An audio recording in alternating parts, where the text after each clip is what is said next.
Hello everybody, Ben Rogers here, the Raptors Digest, here to preview the Raptors versus Cavaliers second round series. For the third straight season, the Toronto Raptors and the Cleveland Cavaliers will face off. Obviously, it's been well noted that the Cleveland Cavaliers have bested the Toronto Raptors the past two seasons.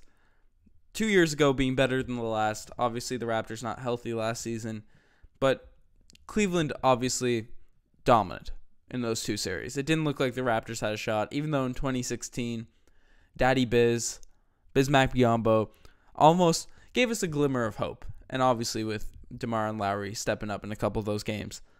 But this season, things seem a bit different. Obviously, the public is still split. More people are leaning towards LeBron, but obviously history backs that opinion up, so I'm not going to discredit anyone who chooses LeBron in the series. But the Raptors are the number one seed in the Eastern Conference. That's never been done before for a Toronto Raptors team. They have the best record they've ever had as a team.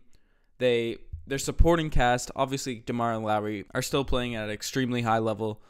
Obviously, being two All-Stars, probably coming off their best series together, most consistent series against the Washington Wizards, who are a talented team, not were.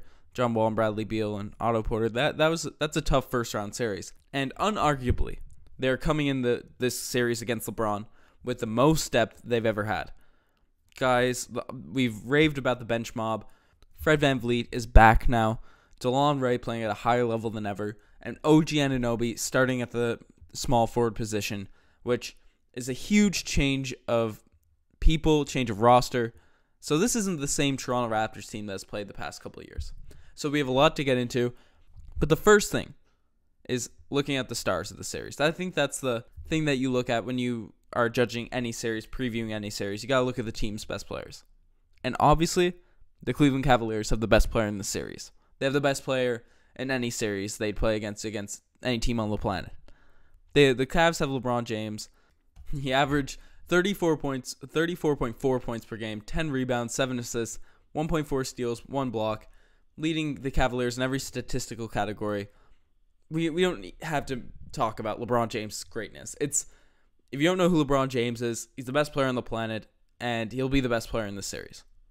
But the thing that's different, like obviously it hasn't changed. LeBron's the best player going into these playoffs, going into this round. But the thing that has changed is last year, all the things that affected DeMar DeRozan and Kyle Lowry last year, they've swooped. Swooped a word? I don't know. But they're now all on LeBron James and not affecting DeMar DeRozan and Kyle Lowry.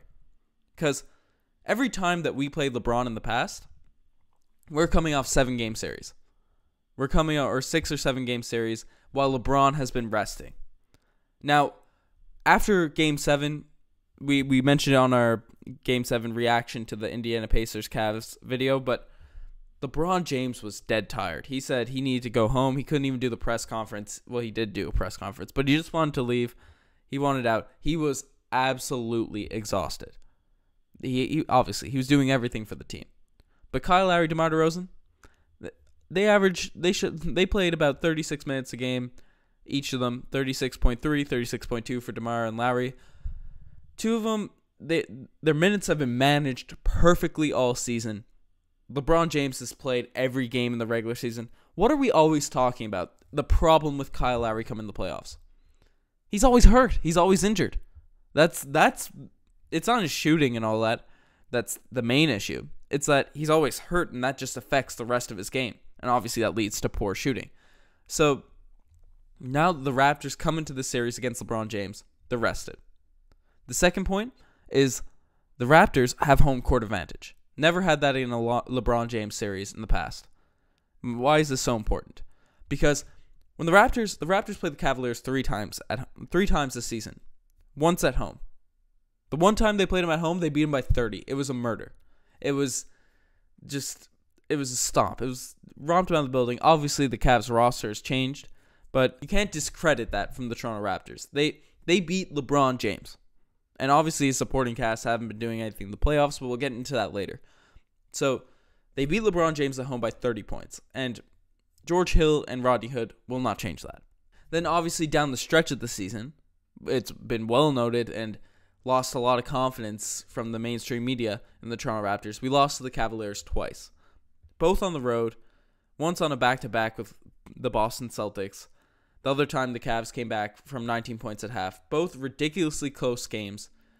Both during the time the Raptors were playing their worst basketball of the season, having locked up the first seed, getting a little bit comfortable. We were getting worried, but obviously they've snapped out of that slump right now. So, obviously the Cavs took the series 2-1, and you can't take that away from them.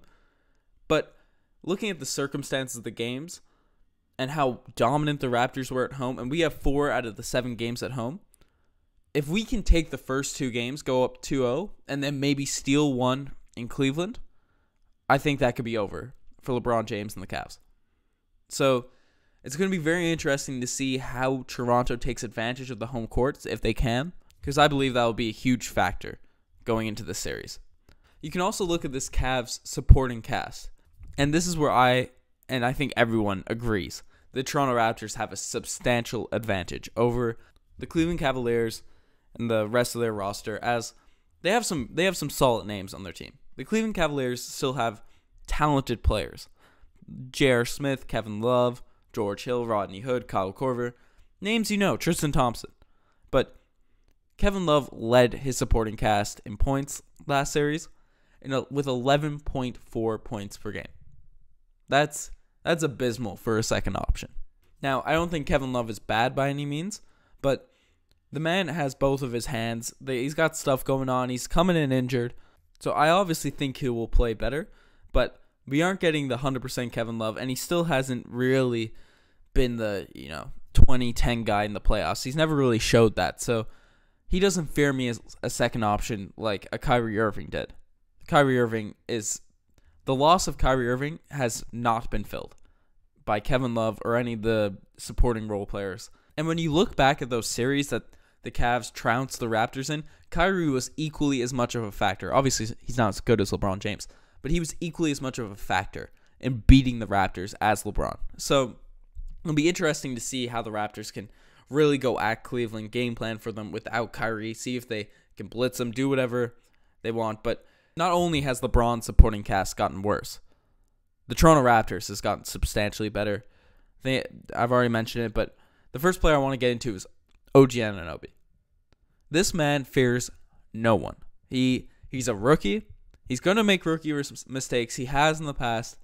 But watching him in the first round of that playoff series, because he did hit a bit of a rookie wall during the regular season. That all went away in the playoffs. He's shooting the ball confidently. He's not putting up ridiculous stats, because he's averaged 7 points per game, 2 rebounds, 2 steals, a block, half a block. It's not showing up in the box score. But when OG's playing well, it never shows up in the box score. He's got the clamps on defense. Clamp God is without a doubt back. Bradley Beal is a much easier matchup than LeBron James, but Bradley Beal is still a good player. And as we saw, especially at the end of the Raptor series, Bradley Beal had nothing on OG. Nothing was going for him. I love OG. The man is a beast. He said in an interview in those Raptors media scrums, he wants to guard LeBron single coverage so he can't make any of those wild passes that he likes to make out to open three-point shooters. The reporters asked him if he was nervous. He said no. That's why. You're playing in the biggest playoff series of your life. I have no reason to be nervous. He's big. He's strong. OG doesn't have those battle scars that DeMar and Lowry, Damari Carroll, Corey Joseph, Patrick Patterson, all them had. OG doesn't have that. The bench mob doesn't have that. They're going into the series wanting to win. They don't remember the horrors of the past. They're going in confident, and I believe that will be a huge plus for the Toronto Raptors. Another guy that really didn't get it. He was on the team last year, but never really got a chance to play against the Cavs a little bit. Fred VanVleet, he is back. And frankly, I joked a lot with Riker on pods and past pods, arguing that when the Raptors were something, Fred was our best player for a solid month of the season. Now, that was an exaggeration, but it's not too far from the truth. Fred's ability to stabilize the offense, give Lowry and DeMar another option to shoot, play off the ball, not have to go one-on-one, because Fred was one of the keys to not having to run iso ball, because on the offensive end, you want players that can pass, dribble, and create their own shot for themselves. And Fred VanVleet, despite his stature, can fill all of those roles. And when you look at the past Raptors teams, DeMar and Larry were really the only two guys that could do all three of those abilities. Corey Joseph maybe arguably, but he really couldn't shoot. He was a solid passer and dribbler, but just solid. Fred does everything a little bit better than Corey Joseph, in my opinion. And I love Corey. I thought Corey was great. But Fred VanVleet is the man. He's the bench mob captain. So I think Fred, a healthy, confident Fred, as he always is, well, always because he's confident, will be a huge factor in the series against LeBron James. People underestimate Fred. He always comes out on top. So be interesting to see. And finally, Siakam. This is the last bench guy I really want to take a look at, because OG will be getting the start on LeBron James. But I feel, very much likely, Siakam will be getting a lot of run on LeBron as well. He's a different look than OG. Obviously, OG is a bit stockier, a bit more thick. But Pascal Siakam is longer. He's almost a Giannis Antetokounmpo light. I'm really interested to see how Casey can use Pascal to guard LeBron James and use his length to an advantage, because he's got those long arms. He could sag off a little bit. He's not nearly as strong as LeBron. That's undebatable, but he might be a bit quicker. Definitely in a straight line, Pascal Siakam's one of the fastest guys in the NBA. So I think if we use him right, and then we're able to help when Siakam's guarding LeBron, I think he could be the perfect matchup if Casey can create a defensive scheme where because I think Siakam can keep with him laterally, especially on the wing. But once he starts going into the paint, starts trying to post up Siakam, having the help there and a solid rotation. So obviously I'm not the coach of the Raptors, but Dwayne Casey knows more about basketball than me, how to create these defensive schemes. I'm really looking forward to seeing how he's going to deal with LeBron with these two players. And obviously CJ has gotten some run on him in the past. But OG and Siakam, I'm really interested to see how Casey will utilize those two players in guarding LeBron. All in all, the Toronto Raptors, I think it's fair to say, have a better team than the Cleveland Cavaliers. We're the first seed, have performed better all season, performed better in the first round against arguably a tougher matchup. That's definitely debatable. Let me know in the comment section below. But definitely a more talented matchup. Maybe not a better team. But we beat the Wizards, played a better series, won it in 6. A very smooth 6. But the Cleveland Cavaliers have the best series and history on their side. So the public is split, more leaning towards LeBron James. I'm picking the Toronto Raptors. Maybe you're going to call me crazy. I'm picking them in 5. I believe if we can get the first 2 games at home, get one on the road, game 5 in Toronto, it's over. That definitely is a hot take. Maybe my hottest take ever on this podcast, besides the Norm God coming back. We'll see if that happens in the playoff series too. Call me a wizard, a genie, if Norman Powell comes back in this playoff series. Is Norm God, and we win in 5.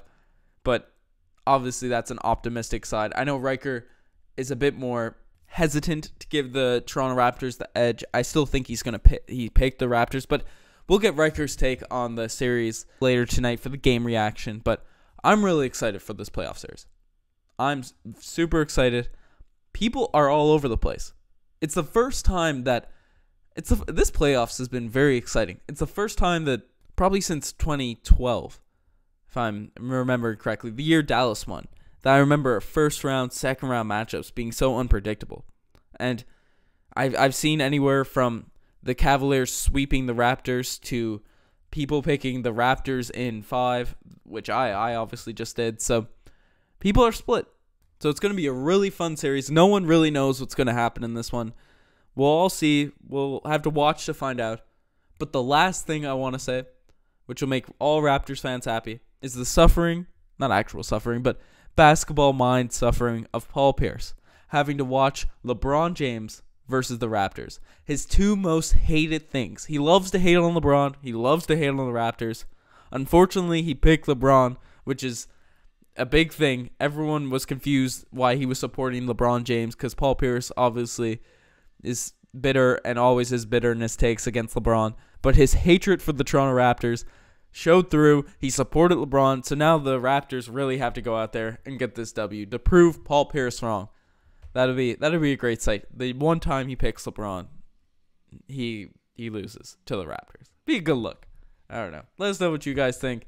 I'm really excited for this playoff series. I hope you can hear that in the pod. We'll have game reaction for game 1 coming tonight. We'll have all the content we're making for you guys. You're the best for listening to Raptors Digest. Subscribe to the channel. Check out the Instagram. Check out the Twitter. We're trying to do a lot of cool stuff with that stuff. So, anyways, thanks for listening.